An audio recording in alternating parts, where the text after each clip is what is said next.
dugang mga balita sa Bacolod City kapila ka lugar sa Western Visayas, mangin kaupod ta si Adrian Prieto.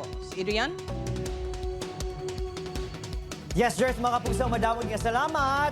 Jers, nakapark na salakyan sa bahay sa barangay Villamonte sa Bacolod City, ginkawatan sang duha ka suspect nga sakay sa motorsiklo. Pagpangawat na huli ka. Nakatutok ay Pedreso. Makita sa video nga ini ang nakapark nga pula nga salakyan sa tubang sa isa ka laundry shop sa barangay Villamonte, Bacolod City. Makita man ang pagpanaog sang driver sa salakyan nga may dala nga basket sa mga lalabhan nga iya gindulong sa sulod sang laundry shop. Mation-tion, naglabay ang duha ka lalaki nga nakasakay sa puti nga motor kang ginbuksan ang salakyan sang driver. Wala gid na gunauna ang biktima nga ginaukay nagliis sa mga kawatan ng iya mga gamit sa sulod sang salakyan.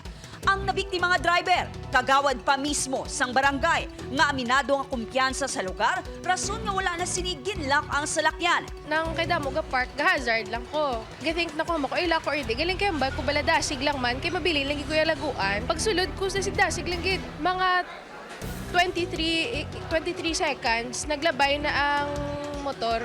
Nataban sa mga sospek ang bag nga may unod nga 40,000 pesos nga kwarta. Sunod sa kapulisan, ang iningasay isang modus sa mga kawatan ang patiming-timing lang. So, inisa nga mga persona, nagalibot nila sila sa Bacolod kaya nagakuha lang sa opportunity sa mga possible victim nila. Wala pa natungod ang mga sospek. Apang bangod sa nakuha nga kopya sa CCTV, na-trace ang motor nga gingamit kag may anay na record sa kapulisan nga gingamit sa pagpangawat.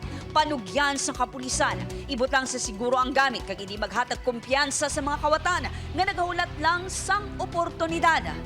Upod Garuel Manggoy, Eileen Pedreso, One Western Visayas.